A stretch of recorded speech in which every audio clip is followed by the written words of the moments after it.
Kontak senjata antara aparat keamanan kontra Tentara Pembebasan Nasional Papua Barat, Organisasi Papua Merdeka, pecah di Kabupaten Intan Jaya, Papua Tengah. Sebanyak 18 anggota TPNP BOPM dilaporkan tewas dalam peristiwa yang berlangsung pada Selasa, 13 Mei 2025.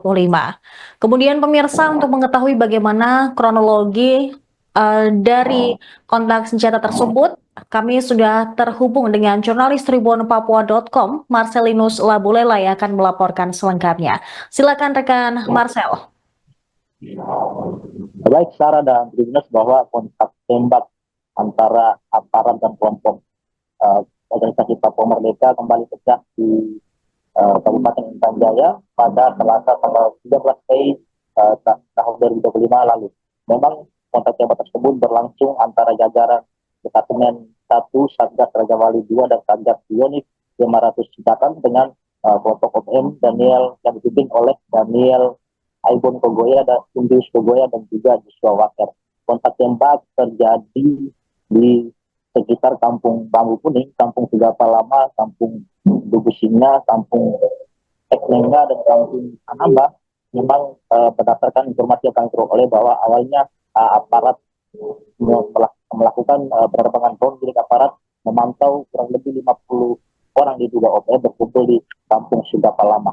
Dari 50 orang itu ada 30 orang berkumpul di Kampung Bambu Kuning. Kemudian perkumpulan kelompok ini diduga di luar dari kebiasaan masyarakat setempat, di mana berbeda dengan hari-hari sebelumnya.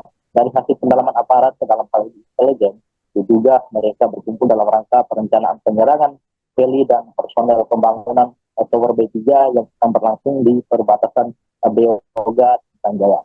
Kemudian aparat melaksanakan pemantauan secara rahasia di dua kampung tersebut guna memastikan apa yang sebenarnya terjadi pada kesempatan itu. Memang dalam operasi tersebut dari pemantauan diketahui satu orang OPM membawa pucuk senjata panjang, maksudnya laras panjang melintas dan terbidik sehingga melaksanakan penindakan, aparat melakukan penindakan secara tegas dan terukur hingga mengakibatkan satu korban dari anggota OPM meninggal dunia atau tewas di tempat. Kemudian yang terkena tembakan diseret oleh kawannya sekitar 50 orang lainnya yang berada di Kampung Sigapa Lama berlari ambulan sambil membawa satu pucuk senjata OPM yang sebelumnya tertembak mati oleh aparat. Selanjutnya, Sarah, bahwa selanjutnya aparat melaksanakan penembakan terhadap OPM lainnya yang akan melarikan diri dari Onai atau rumah tempat mereka tinggal, namun berhasil dilumpuhkan sekali lagi oleh aparat dan tewas di tempat. Drone kembali memantau 19 orang yang melarikan diri ke hutan menuju ke arah kampung Dugu Singa sambil membawa satu pucuk senjata laras panjang. Aparat kemudian langsung melakukan penyergapan OPM yang berlari di kampung Dugu Singa, kemudian melaksanakan tindakan secara tegas terukur hingga kembali menembak satu anggota OPM, namun kemudian dibawa kabur oleh rekan-rekannya. Dalam kesempatan tersebut memang berlanjut drone kembali memantau anak OPM membawa 3 pucuk senjata api di Kampung Bambu Kuning yang merayap maju yang berusaha untuk menyerang aparat di sekitar lokasi kejadian. Namun melihat kondisi tersebut, aparat kemudian mengambil inisiasi untuk melakukan penyerangan terhadap OPM yang merayap maju yang akan melakukan penyerangan kepada aparat. Namun pada kesempatan itu aparat berhasil menembak 3 OPM hingga tewas dan di tempat, satu di Korea, sedangkan 3 lainnya masih melarikan diri pada kesempatan itu. 3 OPM yang sebelumnya melarikan diri ke arah jembatan kampung Nugalipo bergabung dengan 15 OPM lainnya. Kemudian tim Maleo 6 kembali melakukan tindakan tegas terukur dengan menewaskan 1 OPM hingga jatuh ke jurang.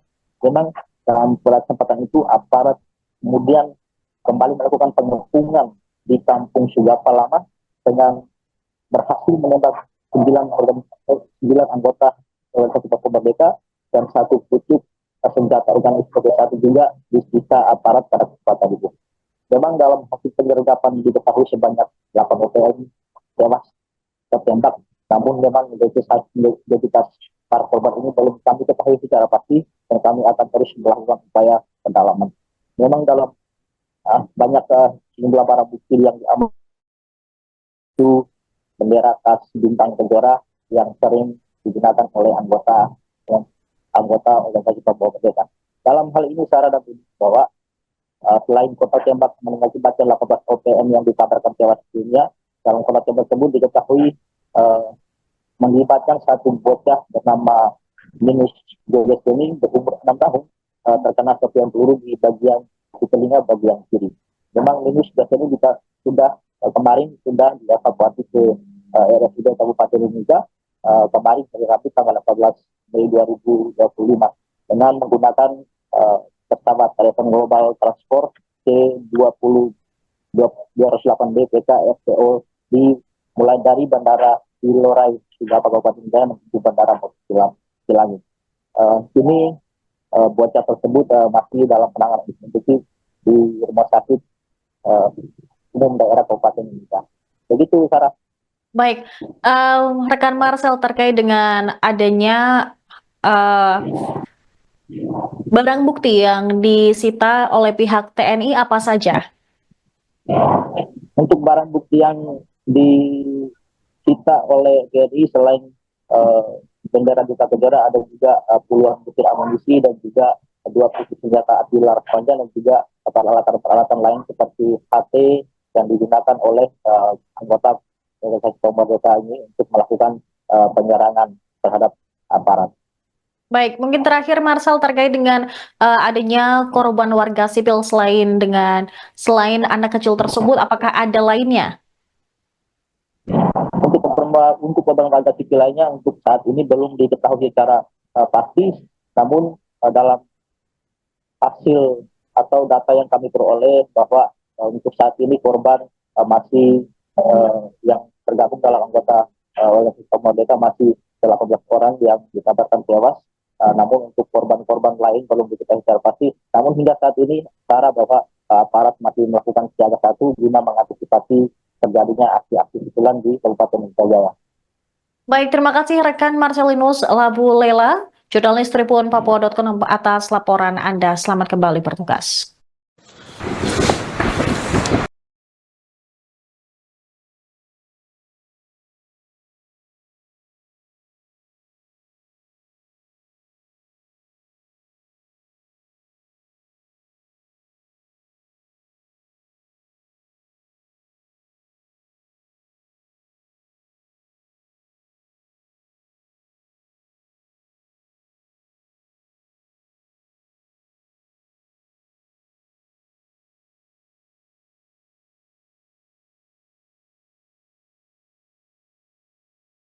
Download Tribun X sekarang, menghadirkan lokal menjadi Indonesia.